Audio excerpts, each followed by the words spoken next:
Hi, I'm Solomon Thompson. Let me tell you the story of my life. You had to be a strong person to deal with the things that I went through and saw in my lifetime. I lived through slavery and the Civil War. I was born in the year of 1815 in a small place named Charlestown, West Virginia. I was born on the Blakely plantation, and it was a hard life because there were people who felt so entitled that they thought they should own and enslave other people. A little historical info. Blakely was built in 1820 by John Augustine Washington II, great-nephew of George Washington and grandson of John Augustine Washington.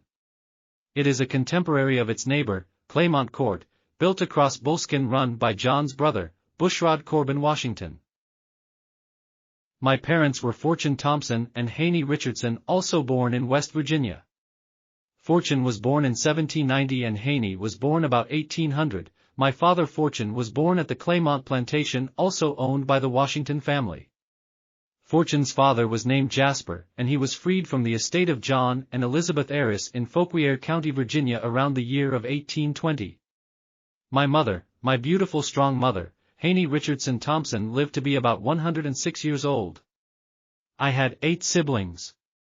A brother Richard, born about 1819 and passed in 1922, he lived to be about 103 years old. A sister Matilda Thompson, who was left land and property, which was given to her by Bushrod Herbert, an heir of George Washington's brother. The property was named Prospect Hill. He said she could own it as long as she never married. Seems like he was still trying to control her life after slavery.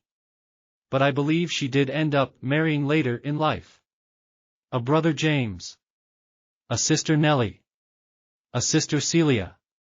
A sister Nancy. A sister Molly. A brother Gustavus, aka Gus. I loved my family. Hannah, aka Haney Richardson, my wife, was the daughter of Boson, short for Bosun. Boson Richardson and Hannah. Haney's grandparents were Furrow and Penny. Haney's grandparents were both born in Africa. Here's an interesting and tragic story about me. My family was enslaved by John Augustine, the brother of the first president George Washington, and his heirs for at least 5 generations. It was a horrible thing to deal with. I'm reminded of a song, "Nobody knows the trouble I've seen, nobody knows my sorrow." On May 23, 1866, a year after the Civil War, and after slavery was over, I married the beautiful Eliza Gray. We traveled to Parsons, North Carolina to marry and get our legal marriage certificate. I had 6 children, with my son Jasper being one. Thanks to my great-great-great-granddaughter Monique, he has a well-documented family line. Jasper was born in 1843 in Harper's Ferry, West Virginia. In 1864 Jasper volunteered and fought for the Union in the Civil War. He was in the United States Colored Troops, 23rd Regiment, and by 1865 he had been promoted twice. First to corporal and again to first sergeant. After he returned home, he married Dolly Irving, whom he had known since childhood, and they had 17 beautiful children. I was a farmer and my wife Eliza was a stay-at-home mother.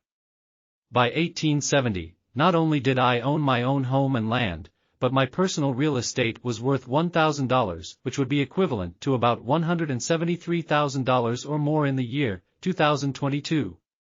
We also ended up lived right next door to Bushrod C. Washington, another descendant of George's family. Seems like I was smack dab in the middle of American history and didn't even know it. My children and grandchildren, whom I loved dearly, they all went on to get a great education. Most of them went to Storer College and off to medical schools and graduate schools, becoming doctors and nurses, social workers, bakers, everything that I could never have imagined in my day. And so my legacy lives on. To my great-great-great-granddaughter Monique. Thank you for keeping my legacy and the memories of your ancestors alive. To my Thompson family heirs, keep being great. God bless you all.